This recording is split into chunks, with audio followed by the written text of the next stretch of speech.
What's up everybody, Andy Shea from Movement Reborn. Today I'm going to be giving you 10 tips to let you see the entire body as a whole, and it will give you a really good indicator of what might be going on in your body that's causing pain, and it will guide you in the direction of what you actually need to look into if everything you've tried hasn't worked just yet.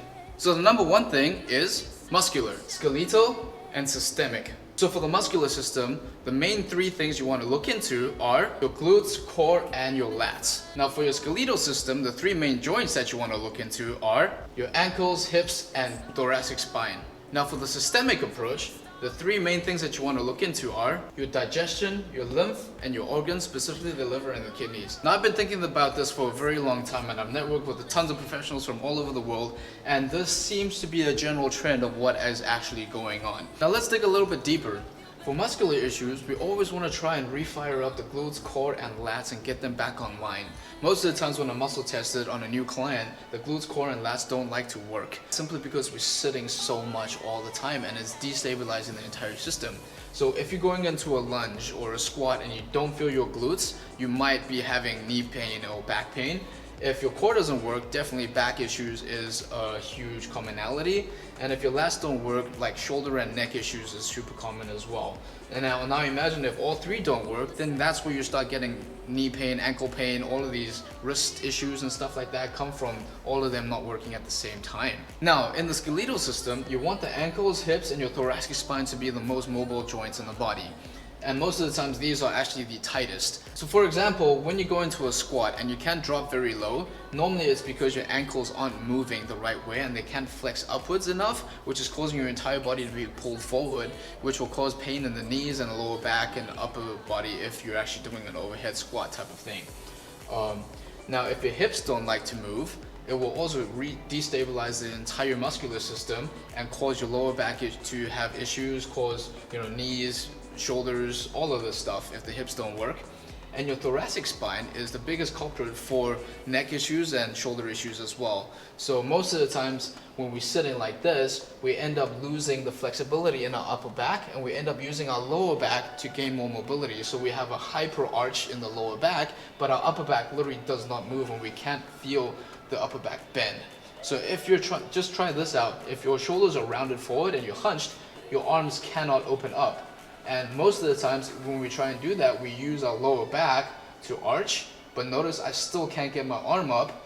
So if I restabilize my lower back, but then open up my upper back, then the arms can actually move back a lot further because the mobility is coming from the upper back, and that's where it should be. If it doesn't move around here, it's going to shut down your lats and going to cause a whole bunch of issues. So notice these two work together in order to have a complete system of how your body actually moves. Now one of the things most of us miss is actually the systemic.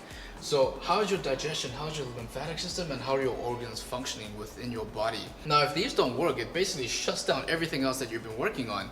So you have to take care of your gut, you have to make sure that your lymphatic system is able to push all the toxins out of your body, and you have to make sure that all your organs are functioning healthily in order for everything else to carry on working. Now this is out of my specialty, so I normally outsource this section to somebody else that can actually take a look at your lymphatic system, your organs, and your digestion, so that it will help bring everything else back online. And I really recommend that you see somebody to help you with this. These are the 9 main things that you want to look into, but there's one more, and that's the most important thing. Breathing. This is the most overlooked thing in everything else that we're doing in our lives, because it's such a passive thing. We're not aware of what's actually happening with our breaths. And I'm going to be filming a video of teaching how to actually breathe in the right way that will help you progress in every single other thing. Simply because we need air for everything else to function. We know that. That old saying of you can survive 3 weeks without food, 3 days without water, only 3 minutes without air is absolutely true.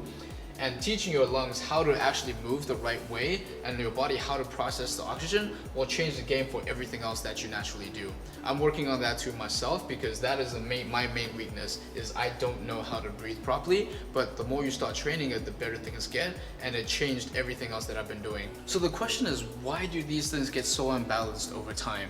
Now I'm pretty sure you already know the answer. Stress, poor posture, unbalanced diet, inactivity, poor movement, lack of sleep. Obviously there's a lot more, but these are the main things that cause our bodies to be so unbalanced, and everything basically comes back down to this. And notice, if you breathe, it will help with this. If you move, it will help with this. If you eat better, it will help with this. If you have better posture and you're happier, it will help with this. So virtually everything else that we're doing is virtually just to manage how your body processes stress. And if you're able to do that, it will help you amplify everything else that you want to do for the rest of your life. So I really hope this builds awareness to what is actually going on in your body and what things to look for when your body is out of balance. And whatever you do, please make sure that you are managing this as much as you can on a daily basis, because this is the shit that's fucking you up. Sorry for my profanity, but this is exactly how it is, and we know that. So take your time, calm down, breathe, move, and just play around and be happy, and everything else will naturally just fall into place. My name is Andy Shea from Movement Reborn. I really hope this resonates with you, and if it does, please share this with your friends and family so that it can help them be more aware of what's actually going on as well. Remember, my goal is to help people move better, feel better for the rest of their lives, and if you share this with them, hopefully it will help them to have an awesome day